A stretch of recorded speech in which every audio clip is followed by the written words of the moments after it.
పోలి స్వర్గమునకు వెళ్ళుట కథ. ఒక చాకలి ముసలికి 5 కూరళ్ళు ఉన్నారు. ఆ చాకలిది ఆశ్వీజ బహుళ అమావాస్య మొదలు కార్తీక బహుళ అమావాస్య వరకు తెల్లవారుజాముననే లేచి నీటిలో స్నానము చేసి దీపము పెట్టు చూచుండెను.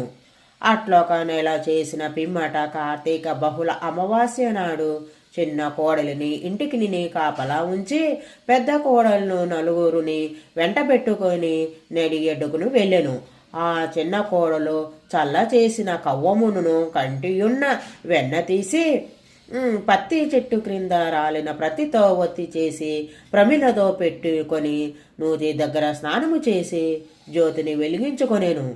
కానీ అత్తగారొచ్చే తిట్టుననే భయముతో ఆ దీపము మీద చాకలి బాణమును మూత పెట్టెను. దేవతలు దాని భక్తిని మెచ్చి విమానమునకు పంపి దానిని బొందెతో స్వర్గమునకు రప్పించుచుండిరి. ఆ విమానములోనున్న చాకలి దాని చిన్న కోడలిని చూచి దగ్గర ఉన్న వారందరూ చాకలి పోలి స్వర్గమునకు వెళ్ళుచున్నది అని ఆశ్చర్యపడిపోయి సాగిరి. పోలి ఎక్కిన విమానము వారి నెత్తి మీద నుండి పోవుచుండెను. వారి వెంటనే పోలి కాళ్ళు పట్టుకొని స్వర్గమునకు పోవుచుండిరి.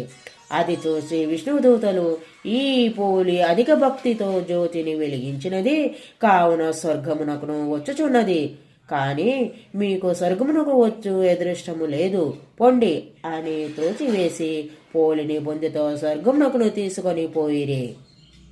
మనం ఈ వీడియో పోలి స్వర్గమునకు వెళ్ళటం చూసాం కదండి. మనం నెక్స్ట్ వీడియోలో కలుసుకుందాం. వీడియో నచ్చితే లైక్ చేయండి, షేర్ చేయండి, సబ్స్క్రైబ్ చేయండి. Thank you.